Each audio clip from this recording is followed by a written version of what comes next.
اسلام کا ایٹیٹیوڈ جو ہے عورتوں کی طرف وہ بہت ہی ڈیروگیٹری ہے. اس کے میں 3 مثالیں دیتی ہوں. ویسے تو خیر بہت ساری ہیں. سر پہلی مثال یہ ہے کہ سورہ آل عمران میں جہاں پہ ذکر آتا ہے مرغوبات نفس کا, وہاں پہ اللہ تعالیٰ نے جانوروں کے ساتھ, سونے چاندی کے زیورات کے ساتھ عورتوں کا ذکر کیا ہوا ہے. یعنی اللہ کی نظر میں ہم صرف ایک کموڈٹی ہیں. دوسری سر ایگزامپل یہ ہے کہ اگر ایکسٹریم کنڈیشنز ہوں, یعنی کہ بیوی بہت نافرمان ہو اور شوہر طلاق نہ دینا چاہے, تو ایکسٹریم کنڈیشنز میں وہ اس کے اوپر کوئی نہ کوئی فزیکل پنشمنٹ انفلکٹ کر سکتا ہے. آن دا ادر ہینڈ سر, اگر مرد اس طرح کا ہے کہ وہ اپنے حقوق پورے نہیں کر رہا یا وہ ایکسٹرا میرٹل ریلیشن شپس میں انوالوڈ ہے, تو عورت کے پاس سوائے خلا لینے کے یا صبر کرنے کے اور کوئی لائن آف ایکشن ہی نہیں ہے.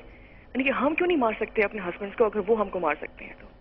اور سر فائنلی یہ کہ ان ساری مصیبتوں سے گزر کے جب ہم لوگ آخرت میں اللہ کے پاس جائیں گے تو اپیرنٹلی قیامت میں جب حساب ہوگا تو مردوں کو جنت میں باقی پیکج تو ہمارے جیسا ملے گا, لیکن ان کو ایک ایڈڈ ایڈوانٹیج یہ ہوگی کہ ان کو حوریں بھی ملیں گی.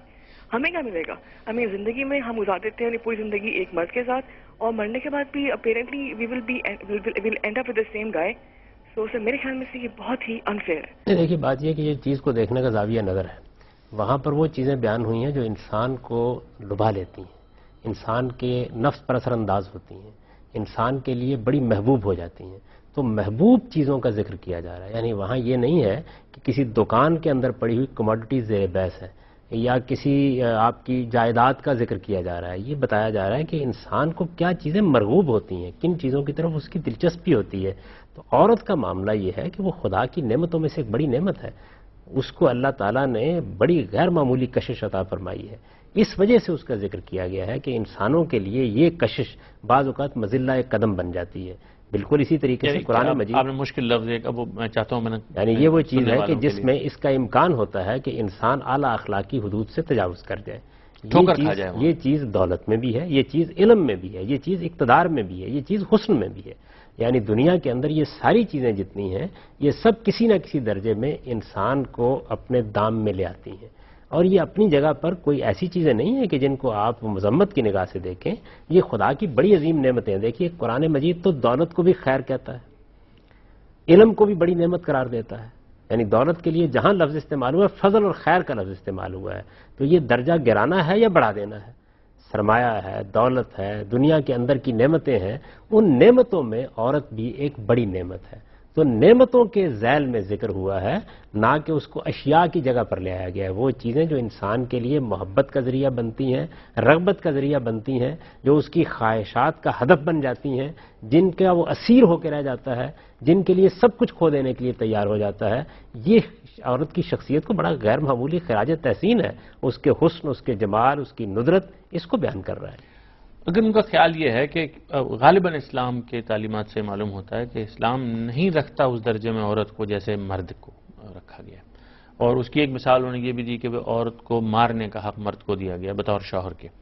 تو یہ تو ظاہر کرتا ہے کہ یہ بات صحیح ہے. پھر دیکھیے پھر غلطی ہو رہی ہے, اور وہ غلطی ہمارے ہاں دور جدید میں بہت لوگ کرتے ہیں. وہ عورت اور مرد کا تقابل کرنا شروع کر دیتے ہیں, جبکہ صورتحال بالکل مختلف ہے. دیکھیے مثال کے طور پر ماں ہے, ماں بھی عورت ہے. ماں اپنے بیٹے کو تادیب کر سکتی ہے, تنبیہ کر سکتی ہے, اس کے کان کھینچ سکتی ہے. ہماری سوسائٹی میں, ہماری معاشرت میں ماں میری عمر میں بھی اگر کسی بچے کو ڈانٹ دے مثال کے طور پر, یا کسی ایسی چیز کے اوپر جس میں وہ کچھ تادیب کرنا چاہے تھپڑی مار دے, تو اس کو باعث سعادت سمجھا جاتا ہے. تو یہ عورت اور مرد کا تقابل ہے ہی نہیں ہے, یہ در حقیقت رشتے کا مسئلہ ہے. ہمارے ہاں میاں اور بیوی کے رشتے کو موجودہ تمدن میں وہ حیثیت نہیں دی جا رہی. دیکھیے اسلام میں صورتحال یہ ہے کہ 3 چیزوں کو بڑی بنیادی اہمیت حاصل ہے. ایک حفظ فروج کو, یعنی انسانوں کو اپنی شرمگاہوں کی حفاظت کرنی, یہ ہماری تہذیب کے بنیادی عناصر ہیں. دوسرے یہ کہ حفظ مراتب, جو رشتے قائم کیے گئے ہیں. یہاں مسئلہ عورت اور مرد کا نہیں ہے, جس طرح میں نے آپ کو مثال دی کہ بین ہی وہ حقوق جو باپ کو حاصل ہیں اپنی اولاد کے اوپر, وہ ماں کو بھی حاصل ہیں, یہاں تک کہ ماں کو اس سے بھی 3 درجے بڑھ کر وہ حقوق حاصل ہیں.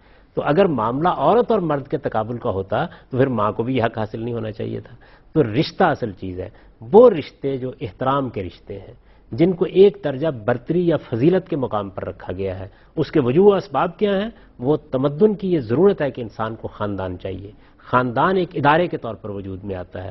اس میں حفظ مراتب کے بغیر کوئی ادارہ نہیں چلایا جا سکتا. آپ ایک معمولی درجے کی کمپنی قائم کرتے ہیں, ممکن ہے اس میں سارے بزرگ لوگ ہوں جو ملازمت کر رہے ہوں، اور اس کا جو مینیجنگ ڈائریکٹر ہے وہ ممکن ہے کہ نوجوان آدمی ہو، لیکن جب وہ اس ادارے کا سربراہ بنا دیا جاتا ہے تو وہ باس کی جگہ پر ہوتا ہے۔ ملک کے سربراہ کا ہم انتخاب کرتے ہیں، ایک ریاست کا ادارہ ہم قائم کرنا چاہتے ہیں نا، ہو سکتا ہے کہ ملک کے اندر بڑے بڑے علماء، فضلاء، سائنسدان، حکماء موجود ہوں اور ایک معمولی درجے کا آدمی سربراہ ہو، لیکن اس کے لیے کچھ حقوق آپ قائم کرتے ہیں۔ تو بالکل اسی طریقے سے خاندان کے ادارے کو قائم کرنے کے لیے میاں اور بیوی کے رشتے کو قرآن مجید برابری کا رشتہ نہیں مانتا۔ وہ یہ کہتا ہے کہ جس طرح اولاد اور والدین کے مابین ایک درجے احترام کا تعلق قائم رہنا چاہیے، اسی طرح میاں اور بیوی کے رشتے میں بھی یہ تعلق قائم رہنا چاہیے۔ اس کا کوئی تعلق مرد و عورت سے نہیں ہے، یہ میاں اور بیوی کا رشتہ ہے، اور میاں اور بیوی کے رشتے میں اگر یہ تعلق قائم نہ کیا جائے تو پھر نہ گھر وجود میں آ سکتا ہے، نہ اولاد کو ماں باپ کی حقیقی شفقت میسر آ سکتی ہے۔ پھر آپ کو یہی قانون بنانا پڑے گا کہ لوگ 2-4 سال اکٹھے گزار لیں اور اس کے بعد اطمینان کے ساتھ فارغ ہو جائیں۔ یہ بات کہ ایک جوانی کے زمانے میں رفاقت قائم ہو اور بڑھاپے تک ساتھ دے، اور پھر اس کے بعد بھی اس رفاقت کی بنیاد کے اوپر رشتوں کا تقدس قائم رہے، یہ اسی صورت میں قائم رہ سکتا ہے اگر پہلے مرحلے میں ایک عورت یہ قبول کرے کہ میں ایک آدمی کو شوہر کی حیثیت سے ایک درجہ برتری کی جگہ پہ رکھ کے، احترام کی جگہ پہ رکھ کے اس ادارے کے جو گھر کی صورت میں وجود میں آتا ہے سربراہ کے طور پر مان رہی ہوں۔ اصل میں یہ بنیادی تصور ہے جس کو موجودہ زمانہ قبول کرنے کے لیے تیار نہیں ہے۔ اسی کے جو بدترین نتائج ہیں وہ خاندانی نظام کے ختم ہونے کی صورت میں مغرب میں نکلے ہیں اور یہاں بھی نکلے ہیں۔ لیکن صاحب اس سے مارنے کا حق قائم ہو جاتا ہے۔ یہ بات یہ ہے کہ جس طرح میں نے آپ کو مثال دی کہ جس وقت آپ نے ماں کو ایک برتری کے مقام پر رکھ دیا تو اب یہ سوال پیدا ہوتا ہے کہ اگر بیٹا سرکشی اختیار کرے، دیکھیے یہاں پر مرد ہے نا، بیٹا سرکشی اختیار کرے تو کیا والدین اس کی کچھ تادیب نہیں کر سکتے؟